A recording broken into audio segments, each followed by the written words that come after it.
mẫu mấy ta chia lán bánh đi chờ tình tê na khấy ni bên bao lầy tê tê lo chiếc khắp sương lờ mơ lấy súng to là mẹ em áo ha ôi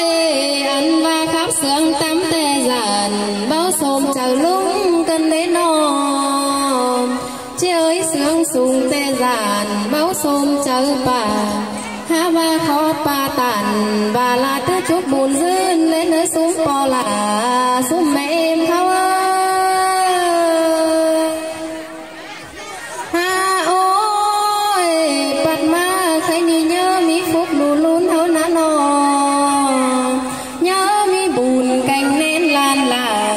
hao chẳng lấy hên lại ải lại nông lại xa trốn tòm tê ná nò ăn và phở cô má chút phúc lù lún hao qua phở cô má chút buồn lan là phở cô má chút là nói bên cô bắn vì tê lò hùa có những ha ôi mưa ni na là những ơi so mới là so mới lấy nơ so mới ải cánh nồng cố ra tà nai lấy nơ so mới ải má nông kém chầm lại nơ bánh so mới ảo mới luôn má nang phòng lại nơ po là mẹ em ha ôi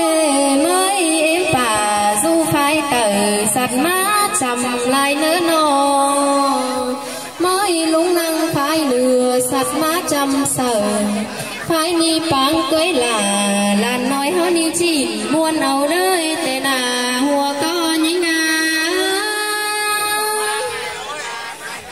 ôi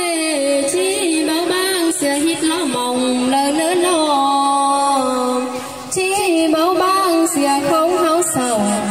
hít té bầu phú chưa không hít tay lòng năn ná nô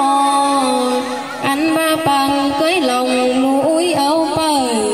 là không chờ xứ làm âu nghe tên là hùa có những ha ôi so mới là so mới lên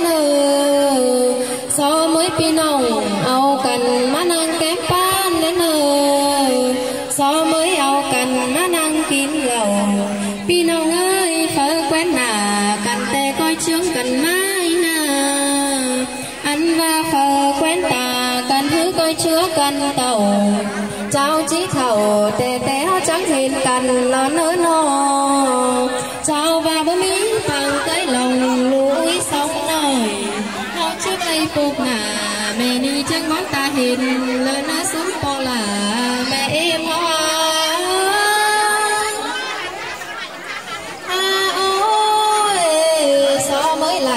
so mới lấy nơ so mới âu cần má năng nhớ phải dùng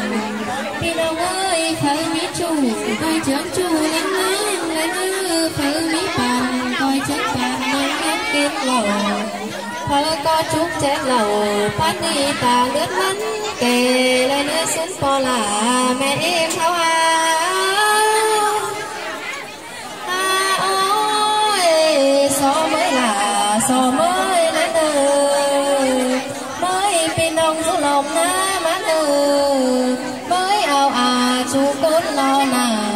ăn ba là nói lắm nón thành miền ơi hót sớ đeo cần mắt ăn nhắc kín lầu thời coi nhắc phao trình nhắc phú sang mai hát ba lầu quần lúa giữ xuống nhắc thả phát nó pha lôi nhắc thả lượm gầy tăng bay nhắc ấy lại chùa cốt khí thầu hát ba lấy kim lầu luồng mũ chứa nhiều lo nước no lấy ngọc kế đã bay trước nhân tàu lấy chút chết lầu cần nhau có nhắc bay phát đến nơi xuống to là bị bay thả bác phụ đứng với mình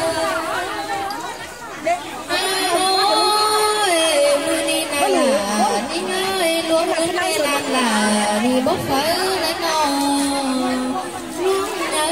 ban là nhìn mắt